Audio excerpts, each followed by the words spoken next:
රෑ 12ට කාමරවල මොකද්ද වෙන්නේ කියලා බලන්න තමයි දැන් යන්නේ. අපි බලමු කාමරවල මොනවද වෙන්නේ කියලා. 38 තමයි යන්න හදන්නේ.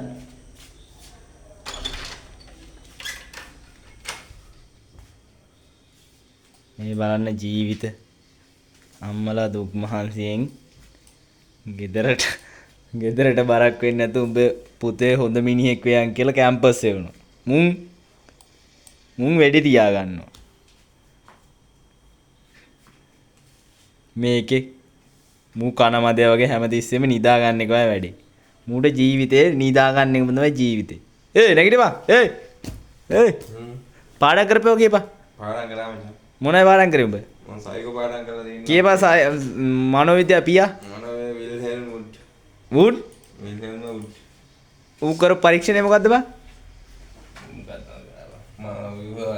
උඹ ඔය ටෙඩියා කාගේද බං? ධෝනි බං. ඒකේ. ඌ නම් හොඳ එකක්. ඌ පාඩම් කරනවා. අඩෝ ඒ මේ හොඳ වේ අසයින්මන්ට් එක හදන්න ඉන්නේ බා. උඹ මොකද කරන්නේ? මේ අසයින්මන්ට් එක හදනවා මේ හිස්ටරි වල. හිස්ටරි වල? හොඳ මේ අසයින්මන්ට් එක හදන්න. සිරාවට?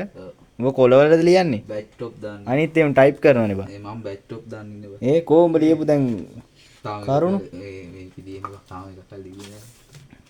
මේ තියෙන්නේ මේවද මේ කියන්නේ. ඔය බං ඕල එලෙවල් එකනේ බං. එල්ලාරි වලාරි ඔබට ඒක අදාළ නැහැ නේ මමනේ ලියන්නේ. ඔය බං මාත් ඕක කරානේ බං එලෙවල් කාලේ. දහම් මමනේ ලියන්නේ ඔබ බලවංග මම. එලෙවල් නෙමෙයි කැම්පස් කියන්නේ බං. මම ඔක වෙනස් කරලා ලියන්න උඹ ඉඳන් මම නෝට් ලිව්වේ. ජීවිතේ මොන ජීවිතයක්ද මේ පැත්තෙන් මේ කන මදේ වගේ නිදා ගන්න නැතුව ගේම් ගන්න. එකෙක් හොදර නිදි. අනිත් එක පාඩම් කරනවා. අද එළියෙන්න කලින් මේ සයිඩ් මම මොකද්ද කරන්නේ? ඔබ වීඩියෝ කරනකොට මේ කැමරාවක් අල්ලගෙන පාඩම් කරා. මම පාඩම් කරනවා මාත් පාඩම් කරනවා.